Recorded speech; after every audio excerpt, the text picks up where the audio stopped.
Voici donc la lumière du Seigneur. En ce matin du 1er octobre 2023, le Seigneur est présent. Il a choisi la cuisine pour se manifester, c'est-à-dire la femme. Nous allons donc nous souvenir du message premier en 1985, lorsque le Seigneur m'a apparu à Douala, à la Cité des Palmiers. Nous allons nous souvenir de son message qu'il a dit: « Femme, lève-toi, un devoir t'attend. Va et dis aux femmes de ton peuple que le redressement de la cellule familiale incombe à la femme. » Une cellule familiale en crise.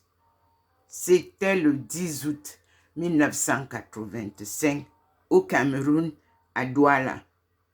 Et cela s'est passé à la veille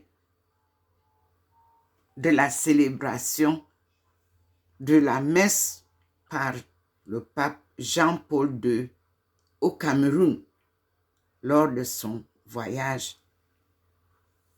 Et nous disons merci au Seigneur, car il est le Dieu très bon, le Dieu juste, le Dieu de vérité et le Dieu d'amour. Il n'y a pas politique avec lui. C'est lui qui choisit qui conduit sa marche, et non les hommes et les femmes. La terre est sale et Dieu vient laver la terre. La terre a été renversée à l'envers et Dieu vient remettre la terre en place telle qu'il l'avait créée. C'est notre paradis terrestre à tous. On ne peut pas servir Dieu et servir l'argent et les honneurs.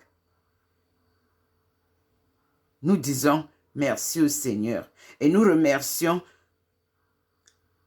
le pape Benoît XVI qui a honoré cette décision de Dieu et a relevé Thérèse d'Avila et ses différentes communautés, parce qu'elle a créé plusieurs monastères.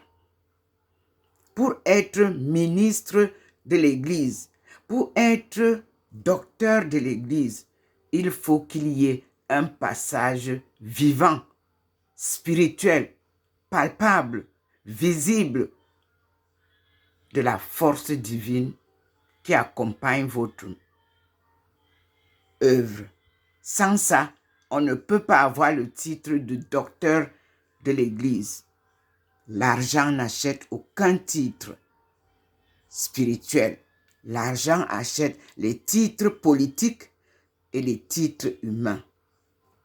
Message du Seigneur, de la cuisine de son appelé.